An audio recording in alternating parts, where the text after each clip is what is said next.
Fellas, you know Degree Cool Rush deodorant, right? Well, last year they changed the formula, and guys were mad about it. One dude even started a petition. So guess what? Degree heard us, admitted they messed up, and brought the original Cool Rush scent back exactly how it was. And it's in Walmart, Target, and other stores now for under $4. So grab some and remember why its cool, crisp, and fresh scent made it the #1 men's antiperspirant for the last decade. Degree Cool Rush is back, and it smells like victory for all of us.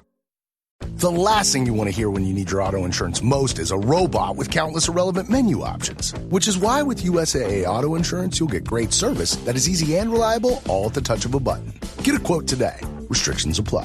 USAA. Hilton brings you new ways to stay, with experiences that let you capture the glory days. Introducing the Graduate Hotels. Each inspired by local college towns, these stays are always original and never boring. Get in touch with traditions all across the country and enjoy a stay that's a class above the rest. Book at Graduate Hotels with Hilton Honors Points at Hilton.com. It's a win-win. Hilton, for the stay. From the Fifth Quarter Studios in Madison, Wisconsin, you are listening to High School Hoops with our hosts, Steve Collins and Jake Steger. All right, episode 76 of High School Hoops. Today we're going to talk. What are we talking about? Motivation. Something with motivation. No, that was last week, Coach. But we're not going to cut that out because we are just real people. We are. So I'm not even going to tell them what we're doing. Why don't we talk about our sponsors first? Okay, we'll do bud. that. All right, Let's Dr. Gish, Shooting Machine. Best part is you can use the app. There you go. Oh my God, it's got its own workouts.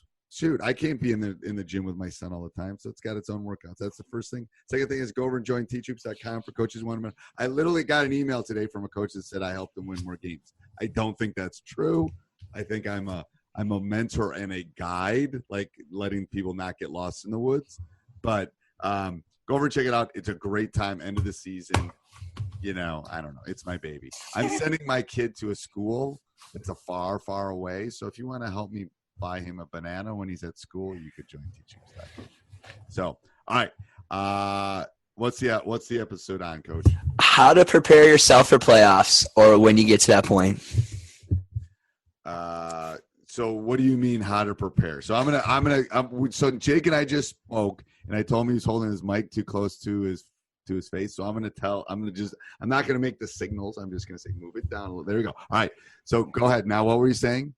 How to prepare your team for playoffs.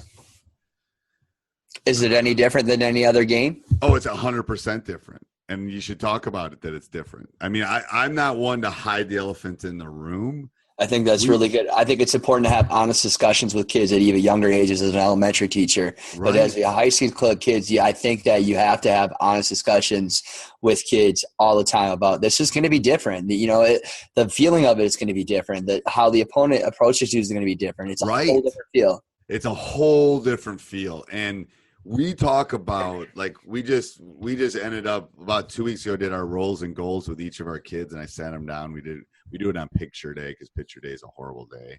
But anyway, so I did that. And, we talked about what our goals are for this year. And, some of them we can't reach at this point, but some of them we can. And, I want to talk about it. I don't hide from it. I don't hide our tradition. I don't hide what we want to achieve. Everything I tell them, everything we do all year long, we're getting you ready for the game in March. Everything, like how we pregame, how we postgame, how we scout, how we prep for our scouts, how we do everything is getting you what ball we use, how we use the ball, what kind of ball we use, all that stuff is getting you ready for the most important game of the year. And that's one of the things that those of you that have coached long enough know that they don't talk enough when they play the game. And that happened 2 nights ago when we played one of our cross-town rivals. And they came to a timeout and said that they said they couldn't hear each other. I go, you got to scream. You're not going to hear me because it was so packed. So they were learning that what I'm telling them is true, that in the most important games, you're going to be able to hear the guy 3 feet from you, and that's it. Because it's going to be so loud. You're not going to hear me. And that's the reason we hold up numbers when we're calling something or colors, because you're not going to hear in an important game because there's going to be a couple thousand people there. So, like, do you think that you start taking notes about this is the best matchup group that I have for certain situations? Are you that diligent of what you do as a coach? Like, this group's really good. If I really get down in the playoffs, I need to press. I can tell you who's going to be on the court at the end of the game. I can tell you who's going to get pressured. I can tell you who can help us beat the team that we were talking about prior to coming on the air. Right. That we need to beat that team. How can I beat that team? Right. And the thing is, here's what I tell people. There's a couple of teams that we've lost to twice this year. Well, we're not going to do the same thing the third time. I'm telling you. I don't care if they're listening to this. We're not doing it. You beat us twice doing that, it ain't working. The definition of sanity is expecting a different result doing the same thing over and over again. It ain't happening. It's so true. I'm not sure what I'm going to do, and I'm not telling you what I'm going to do, but it ain't going to be the same thing. So if you're going to beat us a third time, you're going to beat us doing something different. That's part of the prep too, for playoffs, I think. So the one commonality I think is that you're constantly throughout your season, you're looking at your goal is what are we going to do to get our kids ready for that point? Right, we're always pivoting. Our offense. If you saw that game early, our offense is similar, but it's different. It is different because now we're attacking off the. I mean, if you don't pivot, it seems what's the point? I'm trying. If I'm teaching the quadratic equation and I'm doing it this way and it's not working, I'm not going to just keep doing it. There's been quick hitters, there's been out of pumps, there's been things there's been full court presses that we were doing in November that we're not doing now. They weren't working. They didn't do what we needed. We put in brand new things because they're working better.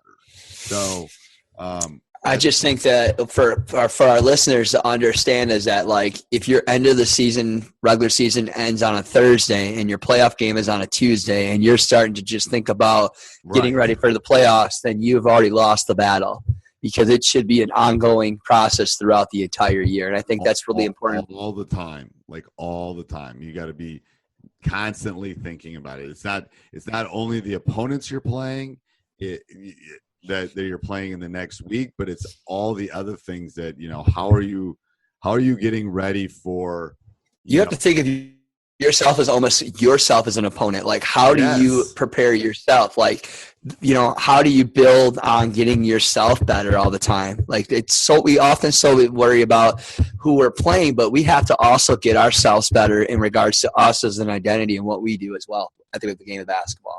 Right. And I think it's all that stuff that it's, it's the day-to-day grind. Yes, I got to get ready for team X, but you got to thinking about team Y and Z that you're really, you're going to have to beat too. And anybody that's listening to this that's a high school coach, who you have to beat for tournament. And my guess is if you can beat those teams, you can beat the other team you're playing this Friday. Correct. My theory. So let's get ready to beat the two teams I know I'm going to have to beat, because I know if I can do that, I can beat all the other teams. For sure. All right. Anything else, Coach? Nope. Full time out. Perfect. All right. So I've started to watch a little more college basketball this year. Any takeaways from college basketball this season so far as a coach? It's not. I mean, I don't think there's one team. That's my observation. I mean, I think there's a bunch of good teams. I'm definitely talking about the Big Ten. Holy cow! There's nobody scares you. Usually there's a couple of teams that kind of rise to the top. I think there's some really good teams, but I think the parity in college basketball is, I don't know. It's I think it's getting smaller. I think that there's better teams.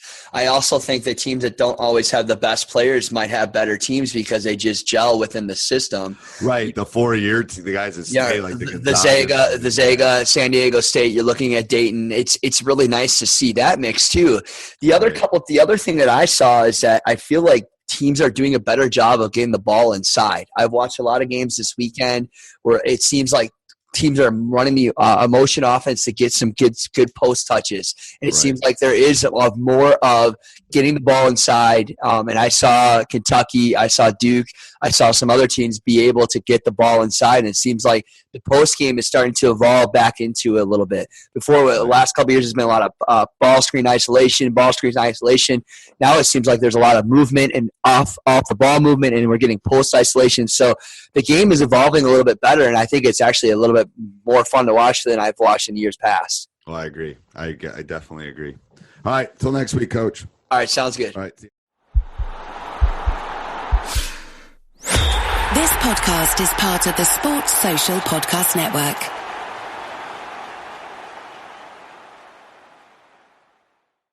You just realized your business needed to hire someone yesterday. How can you find amazing candidates fast? Easy. Just use Indeed. Stop struggling to get your job post seen on other job sites. With Indeed sponsored jobs, your post jumps to the top of the page for your relevant candidates, so you can reach the people you want faster. According to Indeed data, sponsored jobs posted directly on Indeed have 45% more applications than non-sponsored jobs. Don't wait any longer. Speed up your hiring right now with Indeed. And listeners of this show will get a $75 sponsored job credit to get your jobs more visibility at Indeed.com/ARTS. Just go to Indeed.com/ARTS right now and support our show by saying you heard about Indeed on this podcast. Terms and conditions apply. Hiring? Indeed is all you need.